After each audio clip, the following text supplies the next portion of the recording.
ಇನ್ನು ಕಾಂಗ್ರೆಸ್ ನಾಯಕರು ಕೊಟ್ಟಂತಹ ದೂರಿಗೆ ಸಂಬಂಧಪಟ್ಟಂತೆ ಮಾಜಿ ಸಿಎಂ ಎಚ್ ಡಿ ಕುಮಾರಸ್ವಾಮಿ ತಿರುಗೇಟು ಕೊಟ್ಟಿದ್ದಾರೆ. ಧಮಕಿ ಹಾಕೋದು ನಮ್ಮ ಸಂಸ್ಕೃತಿ ಅಲ್ಲ, ಆದರೆ ವೋಟ್ ಕೇಳುವಂಥದ್ದಿದೆಯಲ್ಲ ಅದು ತಪ್ಪ.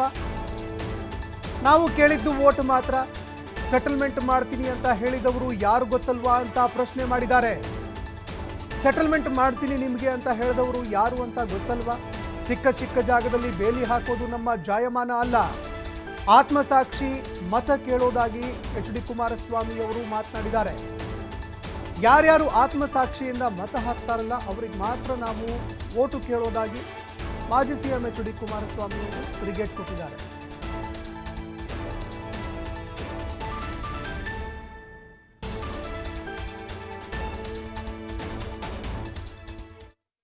ನಾವೆಂದೂ ಸಹ ನಾವು ರಾಜಕೀಯ ಮಾಡಿಲ್ಲ, ಅವ ಗುಣವೂ ಇಲ್ಲ ನಮಗೆ. ಧಮಕಿ ಹಾಕಿ ಸಿಕ್ಕಿದ ಜಾಗಕ್ಕೆ ಫೆನ್ಸಿಂಗ್ ಹಾಕೊಳ್ಳೋದು, ಧಮಕಿ ಹಾಕಿ ಸಿಕ್ಕಿದ್ದಾರನ್ನ ಊರು ಬಿಟ್ಟು ಓಡಿಸೋದು, ಈ ಕೆಲಸ ನಾವು ಮಾಡಿಲ್ಲ.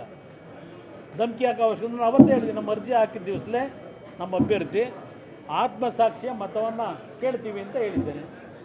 ಈಗ ನಾನು ಯಾರಾದರೂ ಕಾಂಗ್ರೆಸ್ ಸ್ನೇಹಿತರಿಗೆ ಫೋನ್ ಮಾಡಿದ್ರೆ ಅದು ಅಪರಾಧ ಅಲ್ವಾ ಇವ್ರು ಹೇಳೋದು? ಈಗ ಇವರು BJP ಶಾಸಕರನ್ನ ಕೂರಿಸ್ಕೊಂಡ್ರಲ್ಲ ಮಾತಾಡೋದಕ್ಕೆ ಮೊನ್ನೆ, ಅದು ಅಪರಾಧ ಅಲ್ವಾ? JDS ಪಕ್ಷದಲ್ಲಿ 3 ಮತ ಆಲ್ರೆಡಿ ಬುಕ್ ಮಾಡಿಬಿಟ್ಟವ್ರಂತೆ ವೋಟ್ ಹಾಕ್ಸ್ಕೊಳ್ಳೋಕ್ಕೆ. BJPಲಿ ಒಂದು 3-4 ಜನ ರೆಡಿ ಮಾಡಿಬಿಟ್ಟವ್ರಂತೆ. ಬಾಕಿದ್ರೆ ನೀವು ಮಾಡ್ತಾ ಇರೋದೇನು?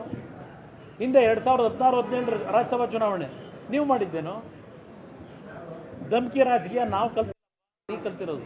ಸೆಟಲ್ಮೆಂಟ್ ರಾಜಕೀಯ ನಾನು ಕಲ್ತಿಲ್ಲ. ಸೆಟಲ್ಮೆಂಟ್ ರಾಜಕೀಯ ನೀವು ಮಾಡ್ತಾ ಇರೋದು. ಅದು ನಿಮ್ಮ ಸಂಸ್ಕೃತಿ, ನನ್ನ ಸಂಸ್ಕೃತಿ ಅಲ್ಲ. ನಾವು ಧಮಕಿ ಹಾಕಿ ನಾವೆಂದೂ ಸಹ ನಾವು ರಾಜಕೀಯ ಮಾಡಿಲ್ಲ.